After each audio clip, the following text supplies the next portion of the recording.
Good morning. I'm Mrs. Norton, and I'm going to read to you a Dr. Seuss story. Well, it's not really written by Dr. Seuss, but it's a book about Dr. Seuss. It's a nonfiction accounting of his life as a child, and it's The Boy on Fairfield Street, How Ted Geisel Grew Up to be Dr. Seuss.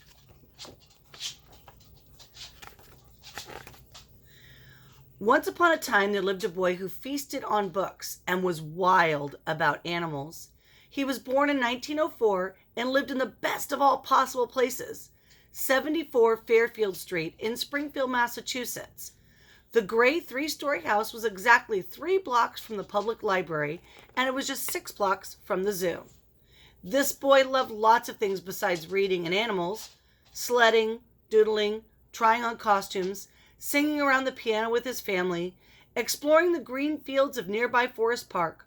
All in all, he excelled at fooling around. No one on Fairfield Street could have said how Ted Geisel, that funny boy, would turn out. No one in the world could have, especially Ted.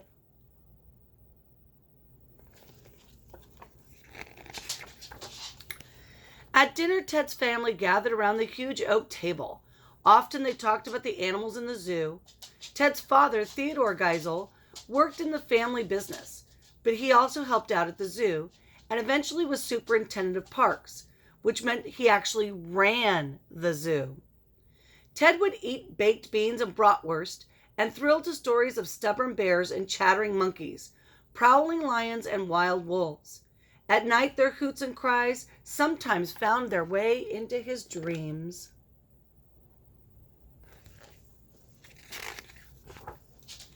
Ted's mother, Henrietta Seuss Geisel, helped him find books at the library. Her dream was to get Ted and his sister Marnie into college, as the first in their family to go. Perhaps Ted might even grow up to be Dr. Geisel. Each night she lulled them to sleep with stories and nonsense verse like the names of pies: apple, mince, lemon, peach, apricot, pineapple, blueberry, coconut, custard, and squash. Ted would listen, curled up with a gift from her, his first stuffed animal, a plump dog he named Theophratus.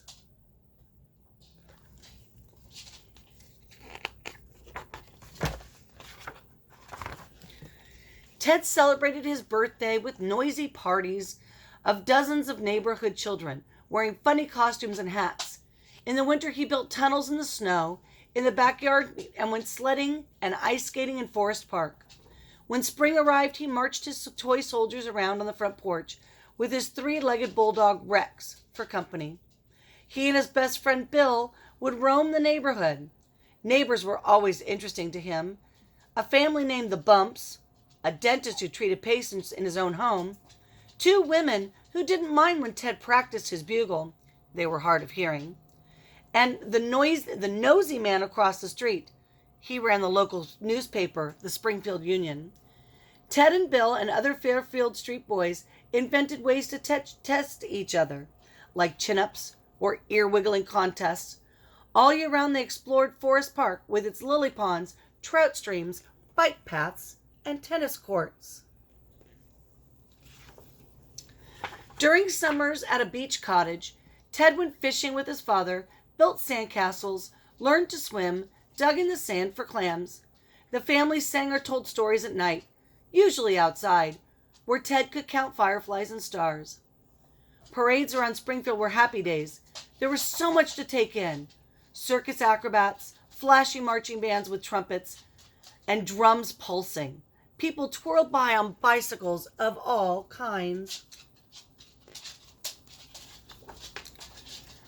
Ted did begin noticing ways he didn't really fit in around Springfield.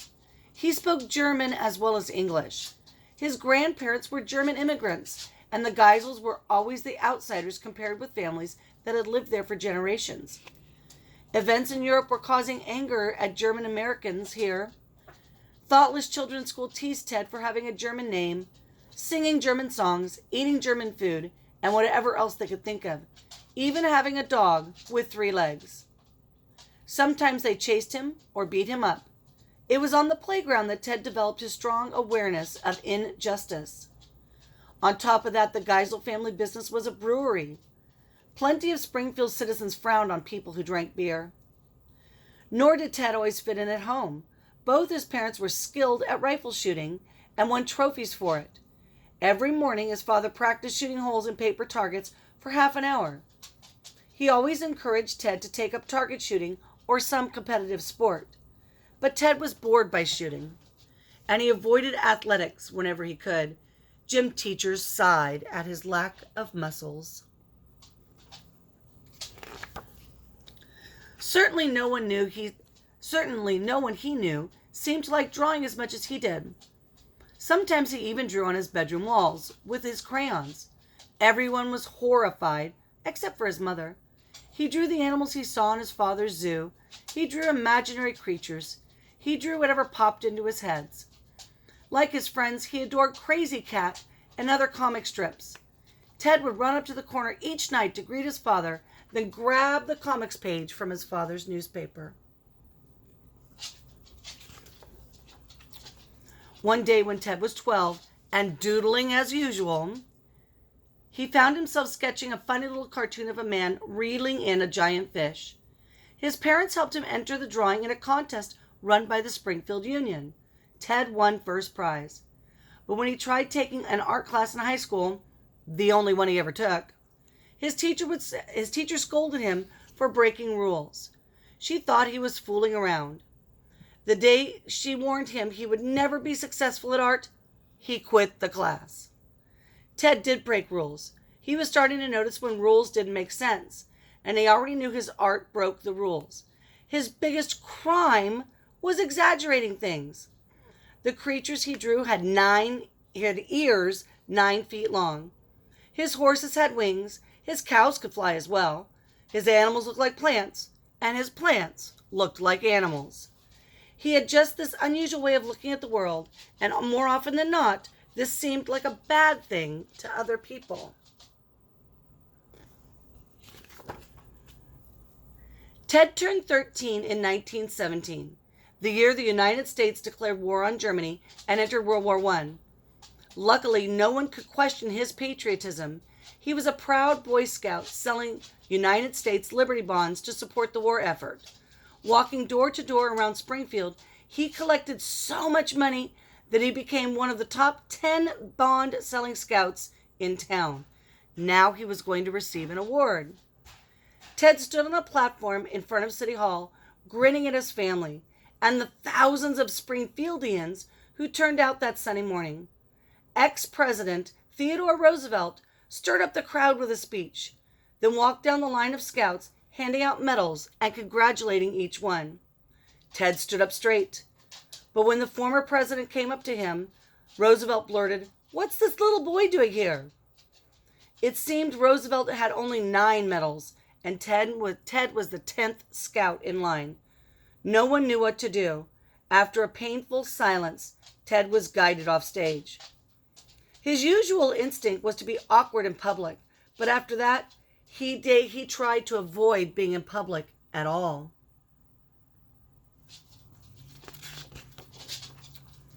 Ted's parents soon learned he was never going to be studious like his sister Marnie. In class, he doodled instead of taking notes. Sometimes he skipped class altogether to go to the movies.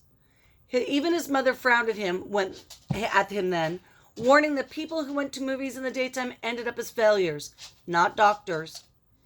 In high school, he played the banjo, wrote stories, and drew cartoons for the school paper, and got classmates to laugh.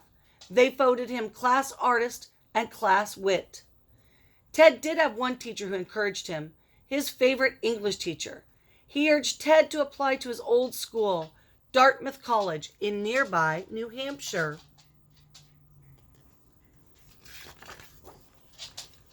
Many around Springfield were astonished when Ted did make it to Dartmouth, fulfilling his mother's dream. In college, everyone also admired his talent for silliness. He was clearly gifted, though no one knew it exactly at what.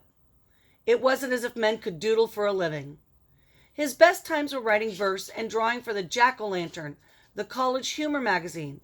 But after one too many parties with his fraternity brothers, the college forced him to resign as the Jack-o'-lantern's editor. Ted got around this punishment by writing for the magazine under another name. Partly for his own amusement, he had been experimenting with signing different names to his work. It was at Dartmouth that he started using Seuss, his mother's maiden name and his own middle name. Classmates on their way to becoming doctors and lawyers and bankers voted Ted Geisel least likely to succeed. After college, he was plagued with more doubts than ever. He had no money, no job prospects. He did have a place to go. He could always move back into his parents' house in Springfield. But wouldn't that be a step backward? Was he forever to be the boy on Fairfield Street? Stalling for time, he applied for a prestigious grant to study English literature at Oxford University in England and led his parents to believe he was getting it. Unfortunately, someone else got the grant, but Ted's father had already bragged to the editor at the Springfield Union, which published the big news. To save face, Ted's father came up with the money to send his son, the exaggerator, to Oxford anyways. Now, Ted was supposed to be doing serious work, studying early Anglo-Saxon poetry and the plays of William Shakespeare. Instead, he was off doodling and scrawling little poems. Then one day, a classmate he had a crush on looked over his shoulder. She whispered for his ears alone, "That's a very good flying cow." Oddly enough, this one remark suddenly put the world into focus for Ted. This was him, a guy who loved to draw animals and loved to write verse. With more encouragement from his classmate, Ted decided to leave school. He moved back to Springfield for the time being. All of his energy would now go into finding ways to make money, doing what he loved, not what others might want him to do. Ted began flooding the mailrooms of New York magazines and newspapers with funny articles and animal drawings, hundreds of them, an entire zoo of crazy birds and beasts. Then one morning in July, the postman rang the bell at 74 Fairfield Street with an acceptance letter. The Saturday Evening Post, a major magazine, offered him $25 for a cartoon of two American tourists riding camels. Ted let out a hoot and ran upstairs to tell his parents, with a little exaggeration, that the Post was going to publish all of his drawings from now on. Instead, other magazines started wanting his drawings of creatures, and it all began to seem like a dream. Ted's response? He sent out more drawings than ever. Fantastical beasts, imaginary settings. He took to signing his latest work, Dr. Theophratus Seuss, or just Dr. Seuss. The name tickled him. It had the doctor ring to it that he and his family liked so much. Plus, he could save Ted Geisel, his real name, for the great works that he would dash off in the vague future. At first, people around the country who saw these cartoons by Dr. Seuss wrote letters of complaint. A prisoner on death row wrote to say that he didn't mind dying if Ted's work was the best the publishers could do. He also got fan mail. Some people seemed to really appreciate his work. In fact, one day, he even received a request for his autograph from a 12-year-old boy. Ted glowed for days. The letter pleased him no end. Not so much the autograph part, it was that a young person had asked for it. Was it possible that his work could be good for children? The boys and girls now growing up on Fairfield Street? Now that sounded interesting. It meant he could share his own love of reading, animals, and justice. He could even promote fooling around. By the time August arrived, Ted was packing his suitcases. It was time to say farewell to his parents and take a train to the big city, New York, to find his own place to live. He found it, a tiny apartment in Greenwich Village, and that Monday, Ted Geisel got busy at his old wooden drawing board. He had his colored pencils, his paints, his typewriter, many erasers, and his furry stuffed dog Theophratus. He had all day to work and all night if he needed it. He was prepared to work hard. He was 22 years old, and his future looked bright. And that's the end of our story. By the way, the girl that whispered in his ear, "I liked your flying cow," he married her later in life. I hope you enjoyed the story. We'll see you soon. Bye, Mr. Gephardt's class.